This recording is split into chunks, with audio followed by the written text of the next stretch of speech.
Hello my friends.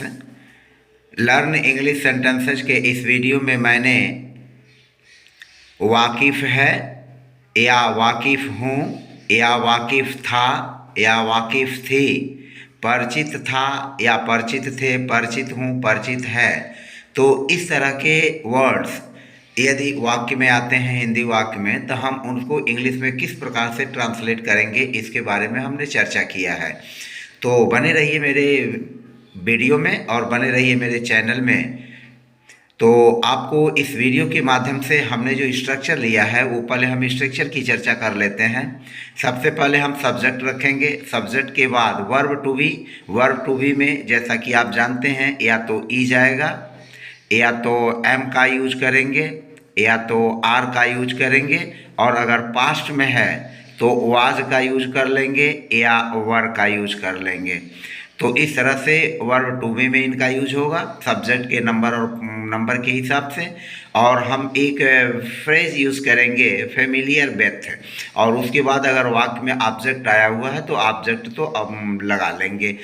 तो इस तरह से जो स्ट्रक्चर होगा बहुत सिंपल सा स्ट्रक्चर है, और इस स्ट्रक्चर के आधार पर आप बहुत सारे वाक्यों को बना सकते हैं और उनको प्रैक्टिस में ला सकते हैं।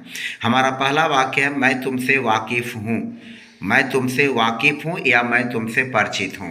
तो यहाँ पर सब्जेक्ट हमारा है आई, तो सबसे पहले हम रखेंगे आई, और आई के साथ जैसा कि आप जानते हैं एम का यूज होगा वर्ब टू बी के रूप में। तो आई एम, और फिर हो जाएगा फेमिलियर, आई एम फेमिलियर, और फिर विथ का यूज हो जाएगा I am familiar with you, I am familiar with you. तो मैं तुमसे वाकिफ़ हूँ या मैं तुमसे परिचित हूँ।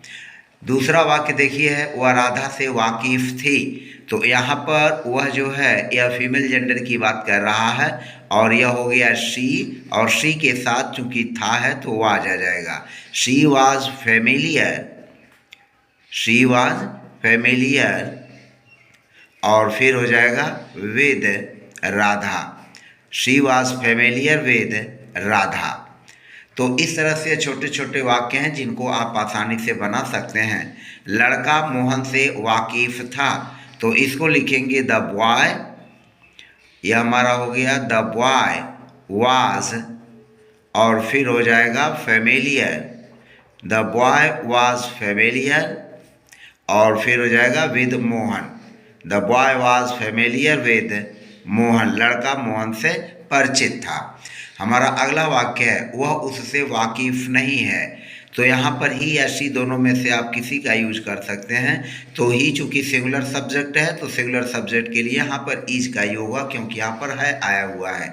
तो यह हो गया ही सब्जेक्ट, और सब्जेक्ट का नंबर जो है सिंगुलर है तो यहाँ पर इज का यूज कर लेंगे। तो he is familiar, he is familiar, और फेमिलियर के बाद विद का यूज होगा, फेमिलियर विद, और फिर उससे, तो उससे के लिए ऑब्जेक्ट के रूप में हिम या हर किसी का यूज आप सुविधा अनुसार कर सकते हैं।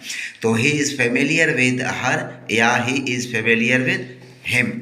हम तुमसे परिचित नहीं हैं, हम तुमसे परिचित नहीं हैं, तो यहाँ पर हमारा सब्जेक्ट है हम, और हम की इंग्लिश जैसा कि आप जानते हैं वी, और फिर हो जाएगा वी के साथ आर, क्योंकि यह वी प्लूरल सब्जेक्ट है तो इसका जो सब्जेक्ट वर्ब होगा वह भी प्लूरल ही होगा, तो यहाँ पर आर हो जाएगा। तो वी आर, और चूंकि हवा के निगेटिव है तो नॉट का यूज कर लेंगे। तो we are not familiar, we are not familiar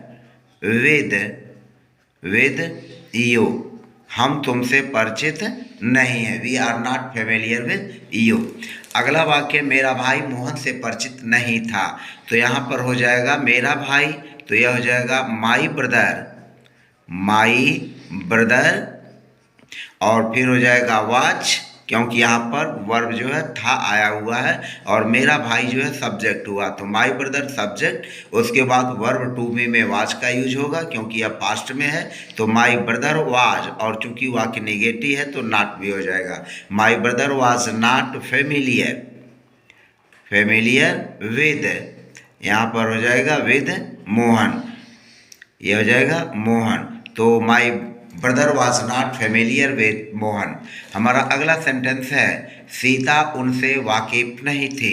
तो यहाँ पर सब्जेक्ट है सीता, तो सीता लिख लेंगे, और सीता चूँकि सिंगुलर सब्जेक्ट है तो थी के लिए यहाँ पर वाज का यूज हो जाएगा वर्ब टू बी के रूप में। तो सीता वाज, और फिर नेगेटिव वाक्य है तो not, Sita was not familiar, यह हो जाएगा फेमिलियर। और विद अब यहाँ उनसे अगर सिंगुलर आप मानते हैं तो हिम का यूज कर सकते हैं, और अगर उनसे प्लूरल मानते हैं तो आप देम का यूज कर सकते हैं, या फेमिनिन जेंडर सिंगुलर है तो आप हर का भी यूज कर सकते हैं रिस्पेक्टेबल कंडीशन की दशा में। तो Sita was not familiar with him, या विद देम, या विद हर।